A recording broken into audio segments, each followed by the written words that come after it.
Governance isn't really a passive oversight. It requires active engagement. And I saw some boards tended to confuse harmony with effectiveness. And, I couldn't help but feel like they just ratified decisions. They didn't really interrogate them. That there are far too many instances where directors just rubber stamp a management decision and can get quite complacent.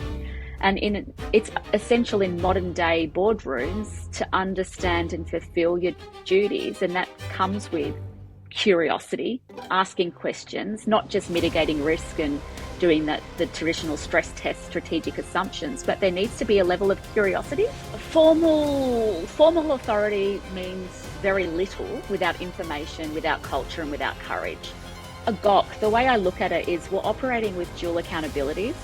You talked about it yourself. You've got the commercial performance, but you've also got the public interest outcomes. But it can also create space for longer horizon thinking that some ASX listed companies might struggle to sustain.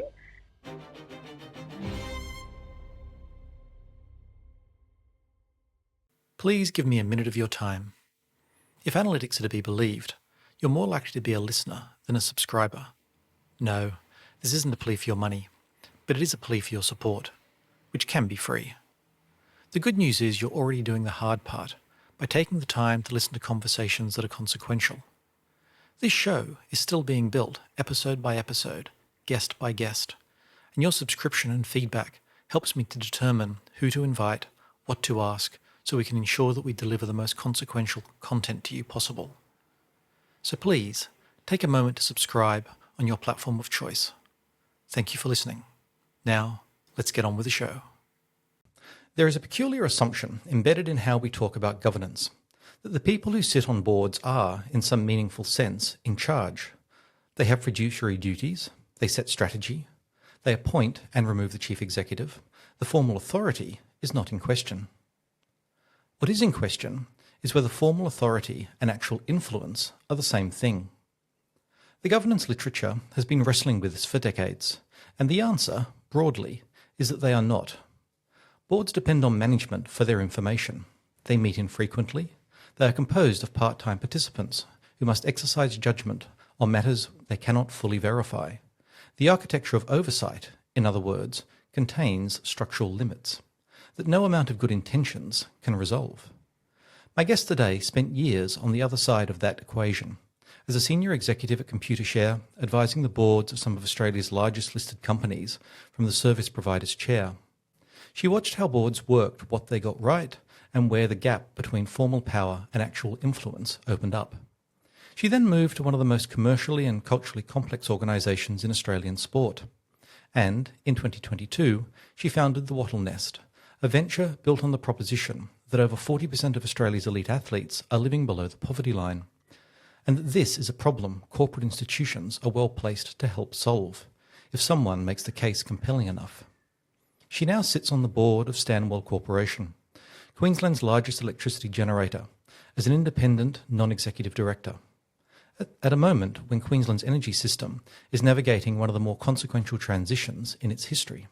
What I want to explore today is what it looks like when someone has held all of these vantage points simultaneously, as advisor, as operator, as founder, as director, and what that breadth of institutional experience reveals about where authority actually lives, how organisations actually change, and what it means to commit over a very long period of time to a proposition that institutions can be made to serve people rather than the reverse. Rachel Condos-Fields, welcome to On the Subject of Leadership. Thank you very much for having me, Robert, and what a wonderful introduction. I forgot a few of those little things in my career, so thanks for the refresh. Oh, my pleasure, my pleasure. And as I say, it was a delight, to be honest, preparing for this interview. I find some guests are probably a terrible analogy to use, but I'll use it anyway. Very much like onions, you sort of keep peeling back a layer, and you just find more and more amazing little bon mots and anecdotes as you start to go through. And again, I think it's been such. I think the word diversity in career is thrown around a lot these days, and so it's a delight to talk to someone who really has seen such a broad range of experiences over the course of your career. And I think with that, I'd like to actually start at the beginning, if I may. You left Australia when you were 17 to volunteer in Nepal. in some senses, it's a bit of an unusual thing to do. And the fact I think that was even more unusual or frankly wonderful, perhaps is a better term, is that connection has lasted for perhaps more years than one might wish to recall. What did that experience instill in you? I guess what compelled you to go on the mission, and what's maintained the relationship over the years? 27 years ago, as a 17-year-old, I did travel to Nepal with an organisation, World Youth International. And at that time, I had no idea that that one experience would shape so much of my life. When I was 16 years of age in year 11, I lost one of my best friends in a very tragic accident. And I think it forced me at a young age to question life more than most people my age would. And I started thinking, you know, what do I want to be known for if I die tomorrow? What's life all about? What legacy do I want to leave? And I don't think people have those thoughts as a 16-year-old. And that loss of Andrew really did shape who I am today.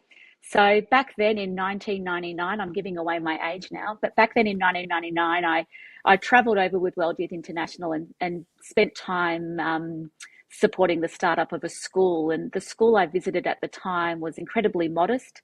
It had about 20 students, very limited resources and very basic classrooms. And I spent time painting the classrooms, building sand pits, teaching English. And despite all of those challenges, there was something incredibly powerful in that community. And I really understood what hope meant. There was hope for education, there was hope for opportunity, there was hope for a different future. And today that community is almost unrecognisable. I was back there just a couple of weeks ago with my daughters, and the school is now hosting 800 students, and we have an IT college on site. But to answer your question, leaving Australia at such a young age exposed me to a completely different understanding of resilience, gave me perspective. It really helped me unleash the power of community and understand what inequality really looked like and felt like. And I think it taught me that meaningful impact rarely comes from imposing solutions from the outside. It comes from listening carefully and building trust over that long period of time. And when I look back at that experience, it definitely shaped how I think about leadership. There's no doubt about it. It taught me that leadership is not always positional authority.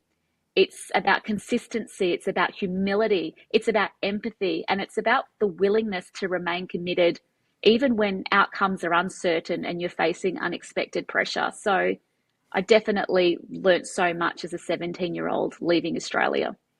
And I think that really is glorious to hear, as you point out, leadership isn't just about positional authority. And in fact, so many of our most important leaders are people that don't have any positional authority, but it just, as the saying goes, makes sense to follow them.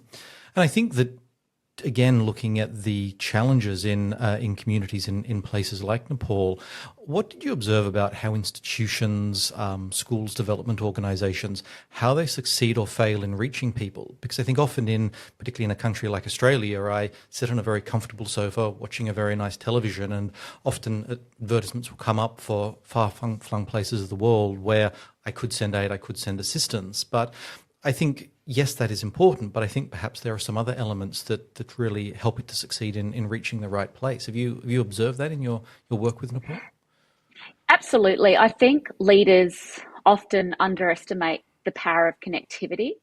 And I personally believe that organisations succeed when they stay connected, and not just connected to the people, but connected to the lived realities of the people that they're trying to serve, whether it's employees, whether it's the community of Nepal, whether it's your stakeholders, shareholders, your neighbours. And I think they fail when process replaces purpose. And I've seen that time and time again. I've seen organisations with excellent intentions, but they become ineffective because sometimes they prioritise reporting structures or donor expectations over local understanding or key stakeholder objectives and what the community really stands for. So organisations that have worked best are usually the ones that are willing to adapt, decentralize that decision making as well and empower the right people for the right reasons.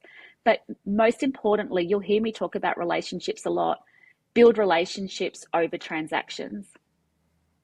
Oh, I think that is that's incredibly powerful, and I think that connection between the two ends, the way one person can be so removed, but how does that, when you are connecting people, it's about the connections. I agree, over the transactions that will keep that human element in, and I think it's something, perhaps as we, not to drift into AI, but I so often hear about keeping the human in the loop, but I think it's a challenge as societies we've often faced when it comes to the corporatization of something. There's a tendency to bring in governance, bring in frameworks, bring in processes, procedures, but as it layers on top of each other, it starts to create a bit of a remove from what is being managed and the person doing the managing, or in the case of the board, the governing.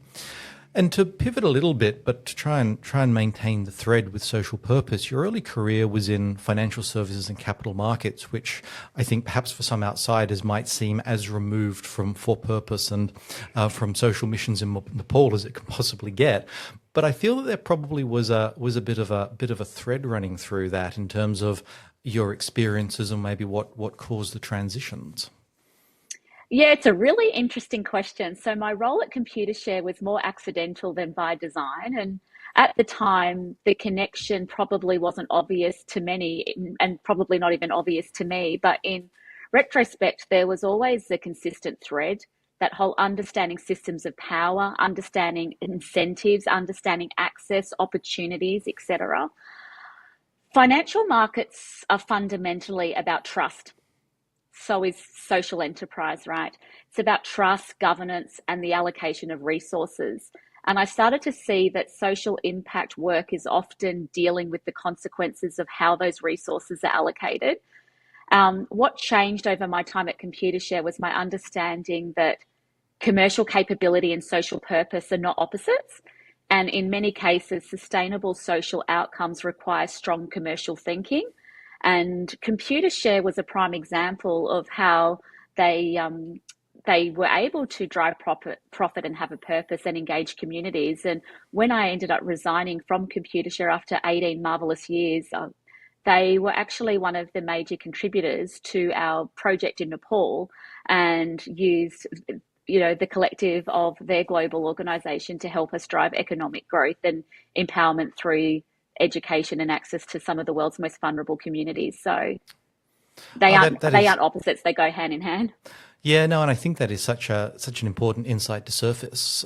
Frequently, when I've spoken to board members who work for not-for-profits or for charities, they often say to me, "I feel this tension, this idea of, but I'm a charity. We can't possibly make money, but you do require sustainability. If you want to build a school, if you want to put a child through a program, if you want to put water, clean drinking water into a village, infrastructure is needed, and generally some form of financial transactions required for that. So I think that to neglect the financial sustainability is in many respects to also, in the long term, neglect the social purpose if you can't find that balance, but obviously ensuring that they don't get out of kilter." Oh, definitely. I've seen that tension time and time again. You'll often see people prioritize profit before purpose, but that only really serves short-term commercial priorities and not necessarily long-term outcomes. And those moments really force you to ask whether an organization or an institution is prepared to optimize only for measurable financial return, or whether they're there for, don't really know how to articulate it, but whether they're there for broader value creation. And I've seen time and time again that the best organizations are capable of driving both profit and purpose. They coexist. You just need the right strategy, the right people, the right discipline, and the right governance to get there. And I think the governance comment segues us very nicely into my next train of thought, which is, in organizations, and I guess if I think of sales cycles, they're so often driven by the month or the quarter, which is an incredibly short-term outlook. And do you see that as one of the most critical roles of the board, to ensure that when talking to management who often have short-term incentives, how you lift their eyes up to look further down the road, to think about that 3 or 5 year roadmap, and also to think about who is it that's here even when we're gone, looking even further down the road hence? Yeah, I would even argue a 3-year roadmap is too short a cycle to really, have that strategic oversight and play the visionary leader role that is often missing from boards.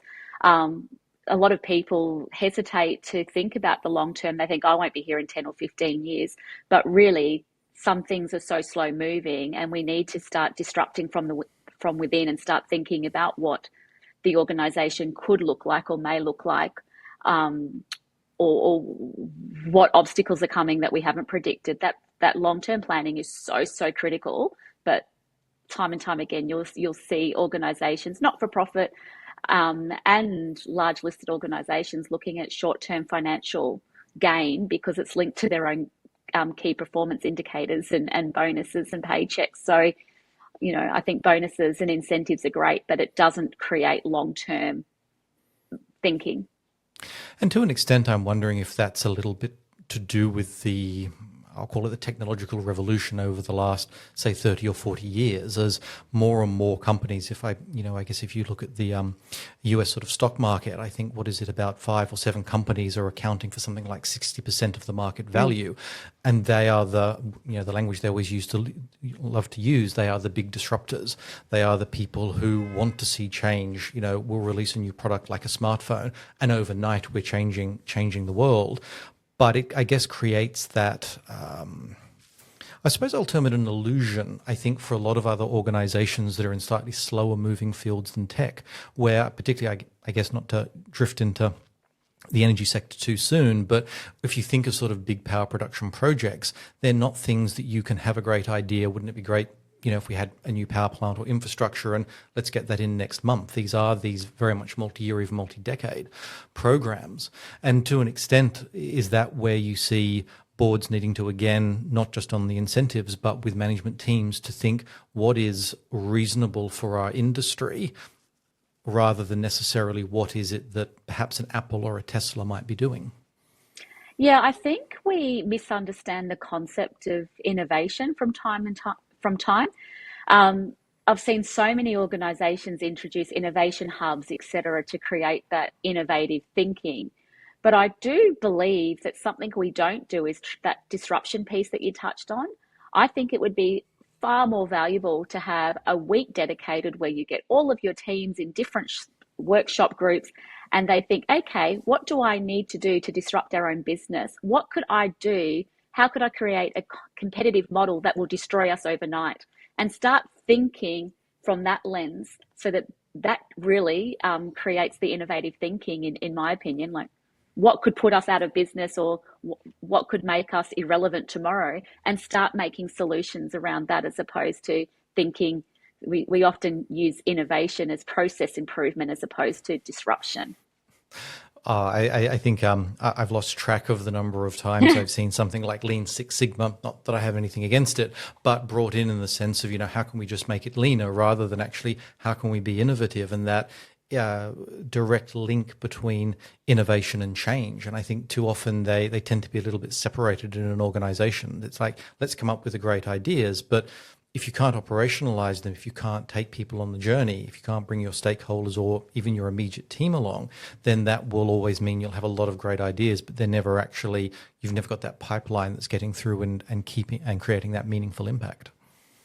Yeah, and I think you're so right there, Robert. During my time at Computershare, I saw a multitude of different approaches from board level, and I was quite young when I started in the role, but I saw some excellent examples, some very good, some bad, and very, very ugly. And I saw organisations where there was little respect for the board, and instead there was fear.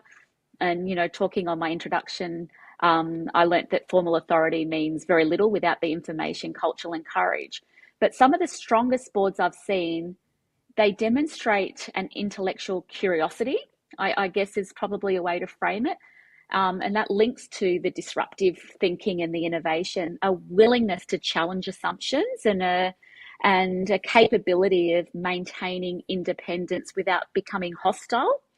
And those directors that I've learnt from and I really look up to, I think they understood that governance isn't really a passive oversight. It requires active engagement.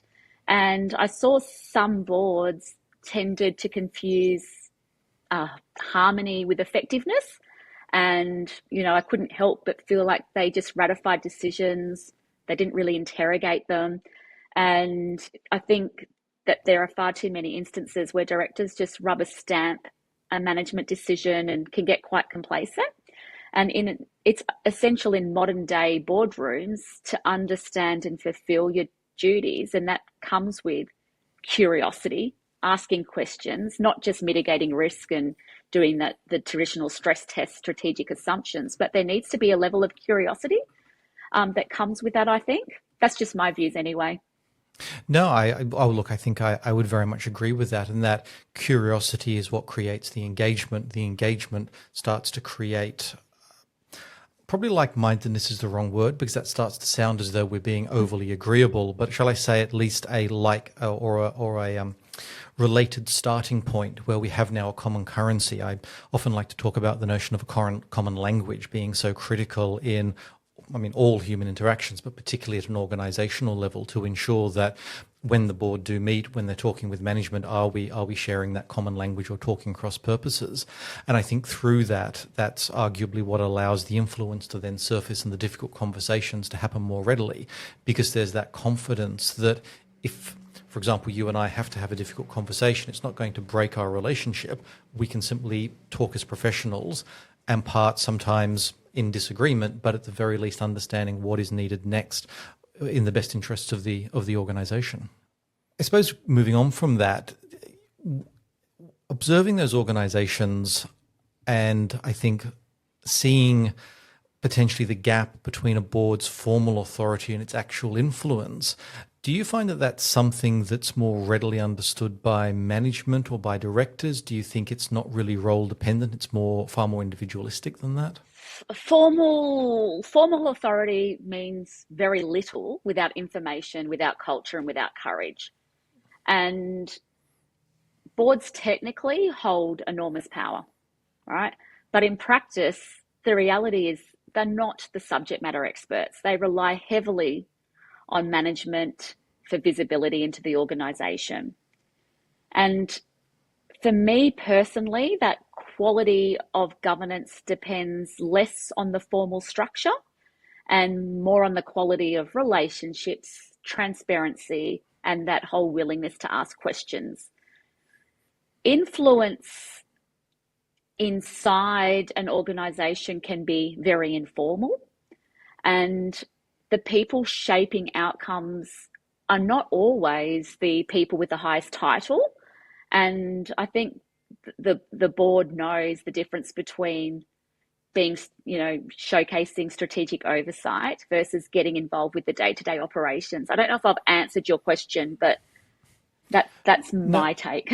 No, I think you have very much, because when I did my AICD training, one of the things that the AICD are so strong on is the difference between the board mindset and the manager's mindset, and the difference between a management report and a board report. And I think sometimes that's potentially the gap that perhaps either the managers or the directors, depending on who has the experience in the moment, needs to bridge, so that those operational details are effectively flowing up to provide the board with that information that you rightly point out. Without the information, the oversight, yes, it's legally there, but it's not practically there.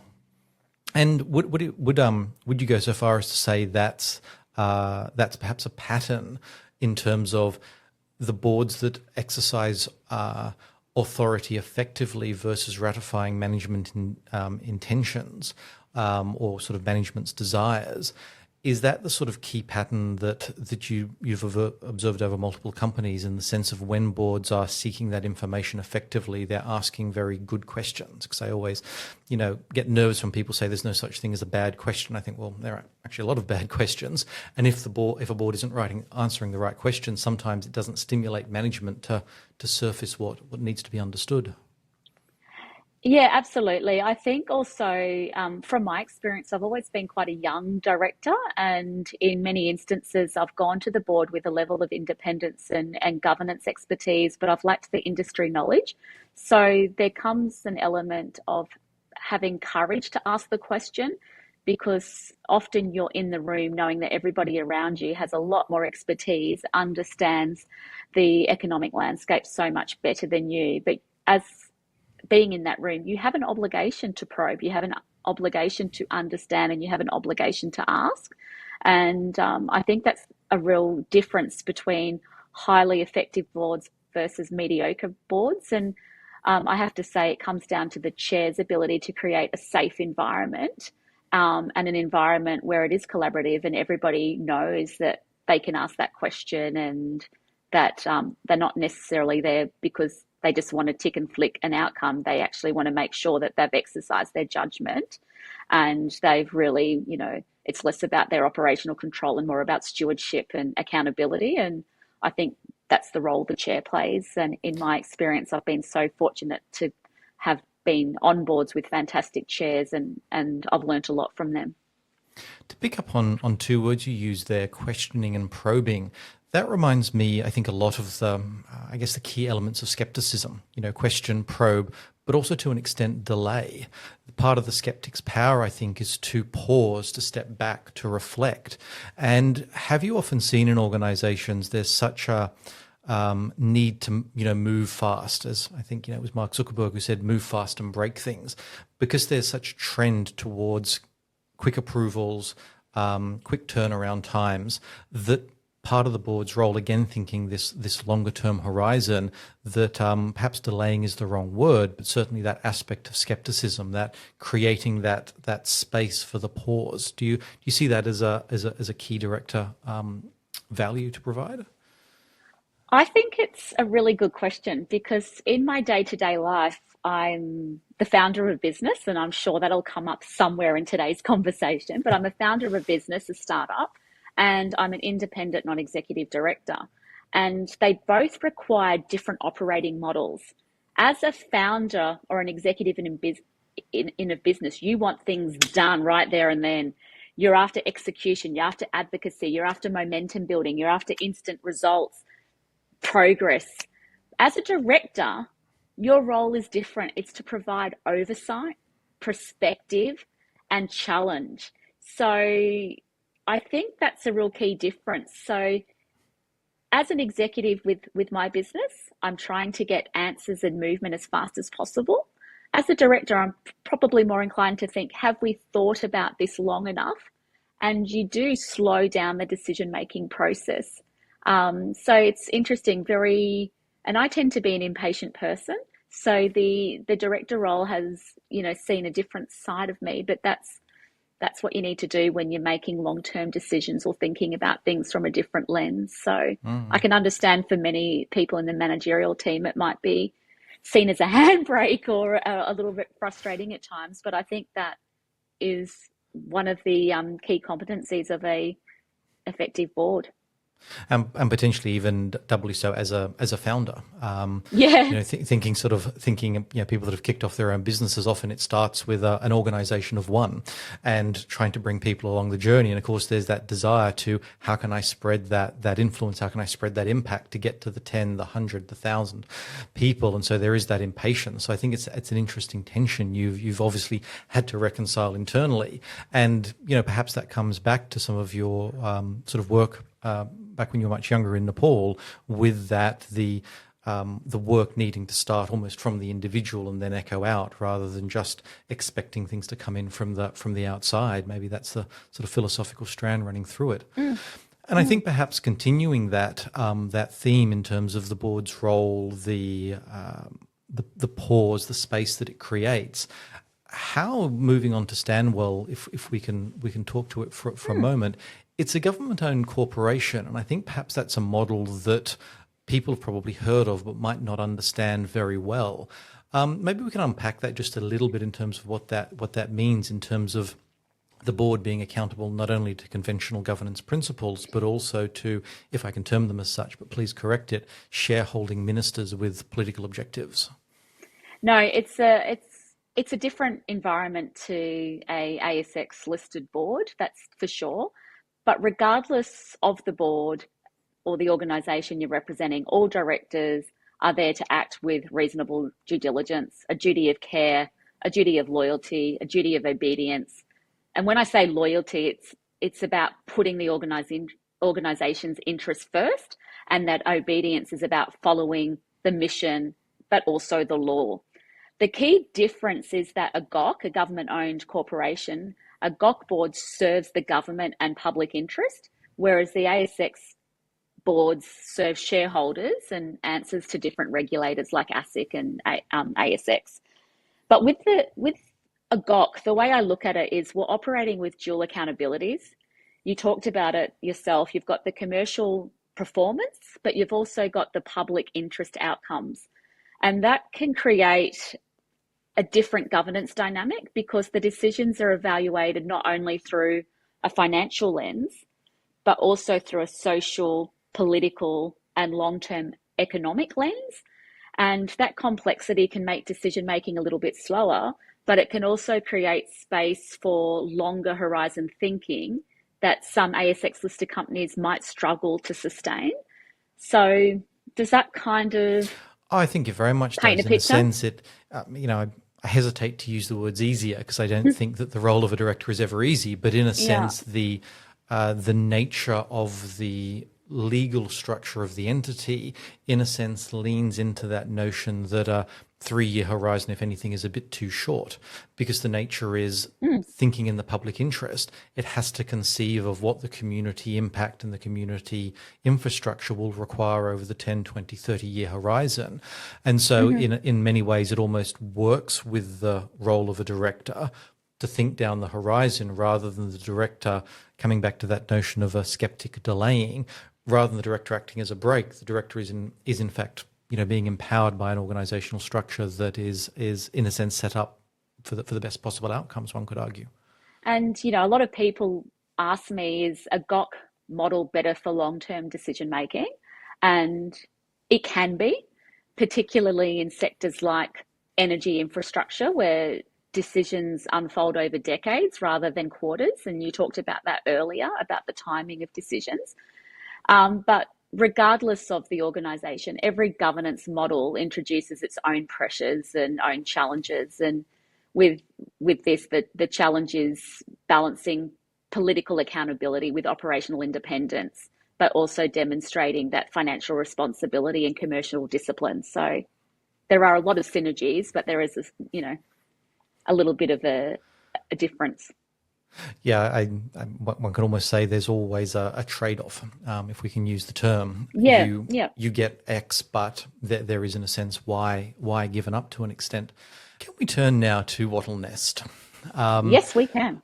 Because I feel it's something that's not spoken to enough. I think when a lot of us think about Australian athletes, we tend to think of the Ian Thorpes, we think of the Nick Kyrgioses, we sort of imagine Lamborghinis and, a certain jet set class. But I think that what WattleNest very much surfaces in a very important way is that might be true for, a tiny handful of professional athletes, but the reality is for the bulk, they're in many respects struggling financially to be able to engage in something that is both a passion for them, but an important part of Australian society and an important representation of the country.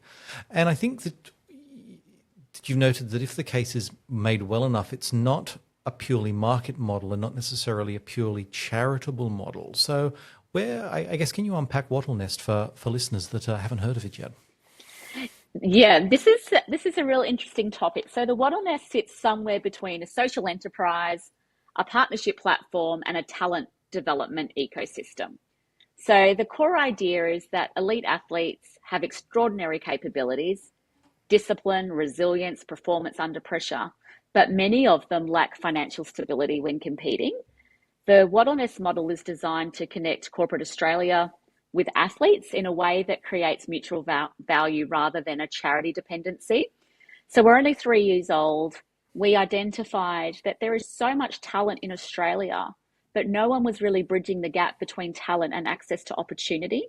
And with our home games coming up here in Brisbane in 2032, I wanted to make sure that every Australian athlete that had the capability to represent Australia on the international stage had the opportunity to do so regardless of their geographic location, regardless of their upbringing, regardless of their access to funds, and that we really could act as that conduit between talent and opportunity. And we're very fortunate. We've got about 160 athletes in our program at the moment, and some really wonderful corporate partners. I'll give a shout out to Horizon. They're Australia's largest freight and rail operator, and they're also our largest backer of WattleNest, and they've helped us support countless athletes. Titles Queensland is another brand, Data3, Cisco. We're very, very blessed to have such powerful brands backing us. And that funnel has enabled us to, I think we saw 37 of our athletes represent Australia at the Paris Olympic and Paralympic Games. We just saw 3 of our athletes return from the Winter Olympics, making their Olympic debut. And the talent pool for the Commonwealth Games this year, but also LA, the French Winter Olympics, and then obviously Brisbane is just incredible. So we get about 12 athletes every day reaching out for help, but the corporate demand is just not the corporate support's not enabling us to cater or grow or scale at the pace we need to, but really, really proud of what we've achieved and what we've done. It's just, how do we sustain that? I think that it's a phenomenal achievement what you've been able to do over, in many respects, such a short period of time. And I guess to provide a bit more context for any people in a position to provide corporate partnership or corporate support, what do corporate partnerships get out of the partners get out of the arrangement? How can we get more people involved? Yes, so I think most corporates partner with us because they receive access to high performing individuals. There's a lot of synergies between a high performance athlete and business success. And I think as much as our athletes have learnt from corporate Australia is learning from our athletes. They showcase skills that are sometimes missing from the boardroom or missing from the management experience. So just sharing that knowledge on overcoming adversity, digging deep, getting results, performing in a high performance environment and coping with pressure. There's a lot of mutual learnings. We're providing that authentic community engagement and alignment with values around well-being and performance, and really focusing on that sustainable partnership piece where there's a genuine strategic alignment and the access to talent to come in and share their stories. Like, I'm not going to lie, we can't compete with the major brands like AFL and NRL. Our corporates aren't partnering with the WattleNest because we're going to give them 2 million views every Friday night for a round of footy, but they're doing it because they can see the impact of their investment. They can be part of that journey. And they also believe that sport is a prime tool to create unity, inclusion, and connection across all of our communities in Australia. It speaks every language, and leading up to Brisbane 2032, there's so many other economic benefits that can be unleashed through the power of sport. And I think our clients really see that. And I think that really is true social purpose. I think so often when I see corporates partnering with groups, it's, the risk of being a bit harsh, it's really a glorified ad buy. We can ensure we get 2, 10, 20 million eyeballs in front of our product, and that's fundamentally why we're providing money. If we can't get those eyeballs, if we can't see a sales funnel, we're less interested. And so I think it's a wonderful challenge for all companies out there who are claiming to be for social purpose, claiming to have a social mission. Where is it that you are sending your support? And I would go out on a limb and say, if it's to groups like WattleNest, then you can actually put a genuine tick in that, for purpose and for good charter that so many boards are starting to put in now, and it's not simply an ad buy. Yeah, no, thank you. I agree, but I'm biased. and so you should be. Building an organization from scratch requires a theory of what motivates people, and I think you've touched on that a little bit in terms of how do you motivate your commercial or your corporate partners. But sometimes you have to do that before you've got demonstrated results. I mean, WattleNest is in, I think its third year now. And so you're starting to build up that nice track record, which can, for want of a better term, go in a deck, start to be used in a promotional way. But how do you start to build that from the inception, when there is, for want of a better term, nothing to show? How did you drive that first interest and first engagement?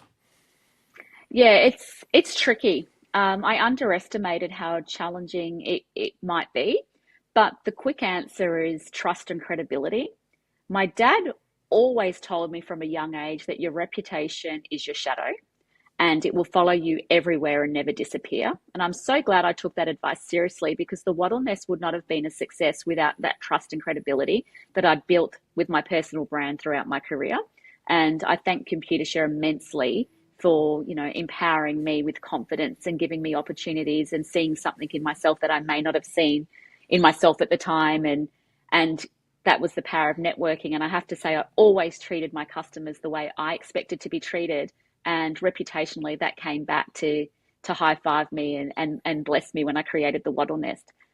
You can also build conviction through clarity of purpose, credibility of intent, and consistency of execution. Early stage business, it's tough. I relied heavily on trust and trust alone, because there's little evidence available. People are backing something that hasn't been proven. It's just an idea. So it is really your own personal brand that people are backing and investing. People support ideas early when they believe in the founder and when they know the founder understands both the problem that they're trying to solve, but also the pathway to solve it. So, I don't want to make it sound like kumbaya stuff, but it really is trust, credibility, relationship, reputation. Without those 4 fundamental building blocks, no founder is going to create a successful business.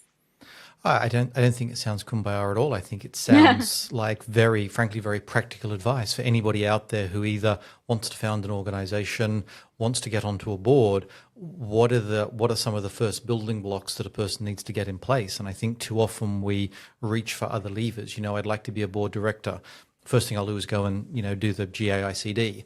Wonderful course. I would argue a vital course for all directors, but there are other things that a person needs to work on that take much, much longer. I mean, a course can be knocked over in a matter of months, but a person can spend years building trust, building relationships, building a community connection, which I think gets called upon in the director model. And I think, to your point, what you built over the years working in Nepal through Computershare, it puts you in that wonderful position to be able to ensure the WattleNest was such a success.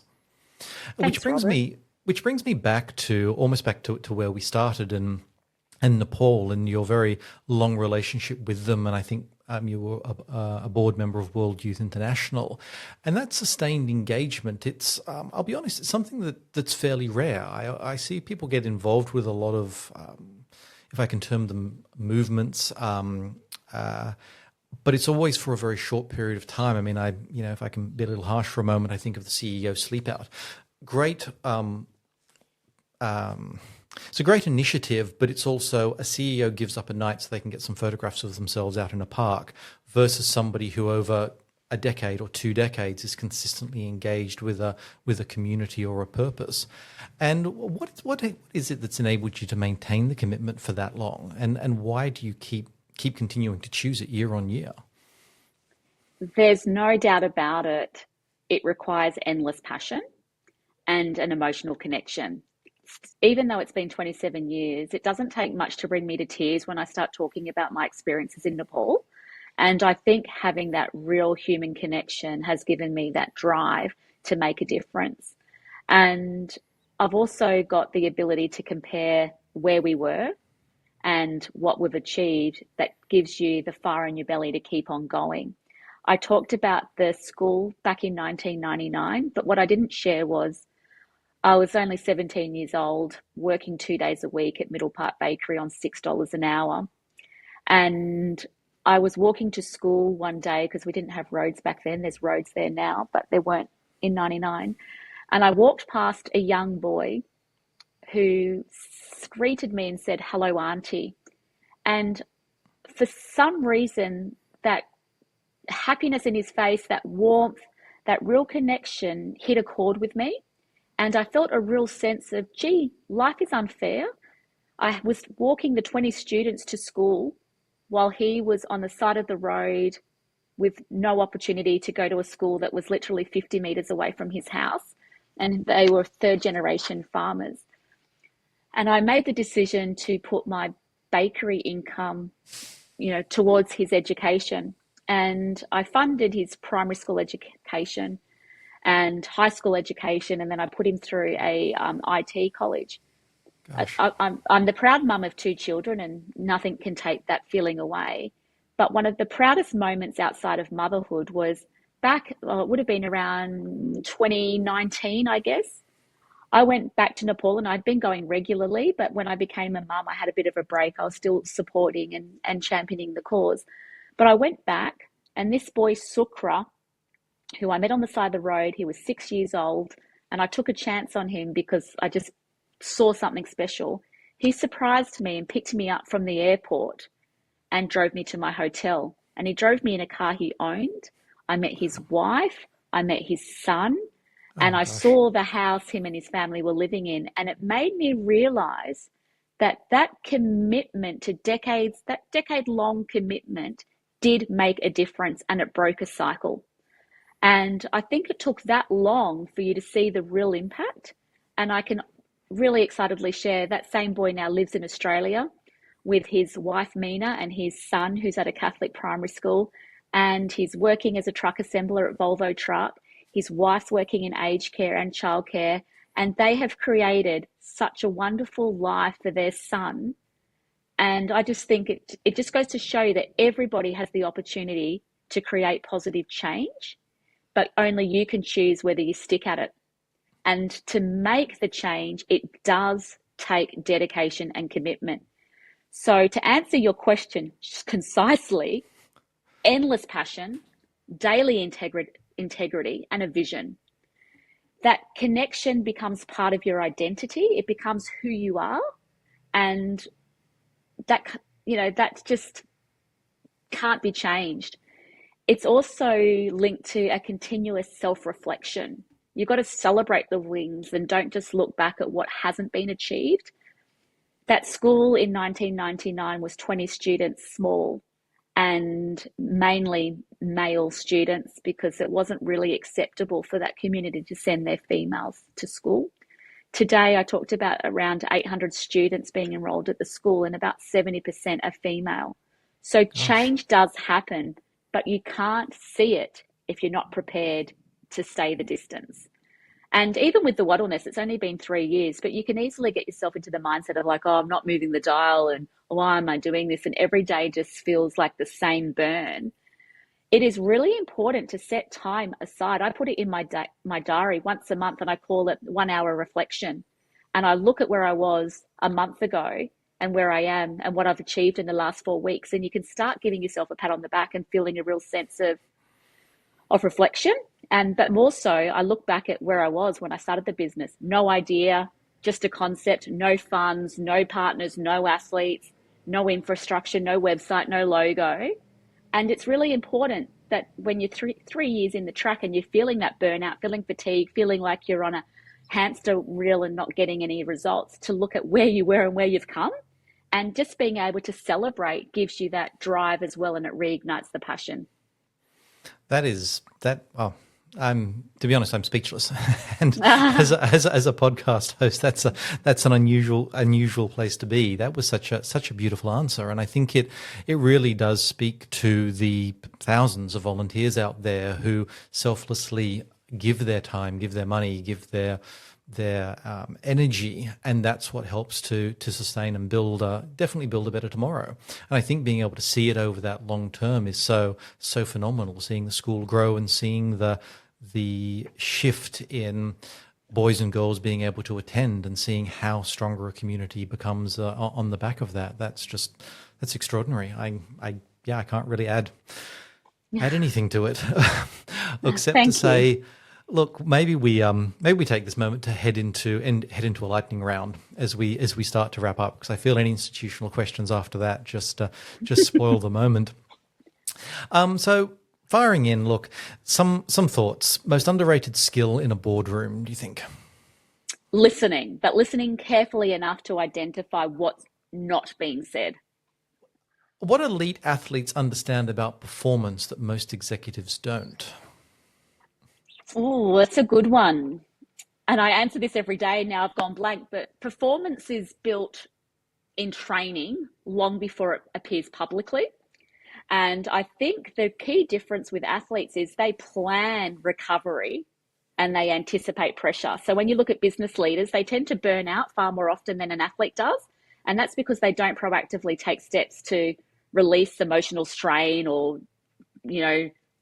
address decision fatigue. So I think the investment in recovery is something that an athlete totally gets and executives do not. I know this is a lightning round, but I've got Sorry. to dig into that. No. I'm saying that in the sense of I can't just leave it there. I do want to dig into that a bit more because I see burnout so often in corporate life, particularly in project teams, who you've barely got one big initiative over the line and suddenly you're being hassled and just jockeyed into the next one. And, at best it's, hey, let's put on some drinks at work and celebrate. But it's not really that. It doesn't create a recovery space. And so, yeah, I think that's an extraordinary insight for executives and for management teams to take away, build that recovery time into your organization. And then you won't keep having discussions with HR. Why are our teams burning out? So I think that's an incredible takeaway. The question you're most tired of being asked? Just being in the sports industry, everyone just assumes you've got connections with tickets to all kinds of events. And I am so sick of being asked, can you get me tickets to the AFL Grand Final? Seriously, it drives me nuts. I can't even get myself tickets. And I always seem to find myself these September friends that I haven't heard from except for the September before. They all just come out of the woodwork around footy final time and want free stuff. It drives me nuts. And the question you wish somebody would ask you? Yeah, a little bit lightheartedly, let me think. I would love the kids to ask me if they can make me dinner. That would be really, really helpful. But I think the question, I do like the question, what did you believe about leadership when you were growing up that you no longer believe now? I think that's really powerful because people often don't share their lessons or their learnings or insights or freely admit to things that have gone wrong and what they've learned along the way. In that case, I've got to ask the question you wish someone would ask you. What is something you believed about leadership that you no longer believe? Well, my parents will agree to this, but I thought to be an effective leader, I had to win every battle to win the war. And when I was younger, I put a lot of unnecessary energy into proving that I was right. And I think now that I'm older and a little bit wiser and a little bit more mature, I hope, I know that there's no real value in arguing over trivial things that don't really shift the dial. So my advice, and it's advice Dad gave me that I always ignored, pick your battles. There's no need to prove you're right and create unnecessary friction.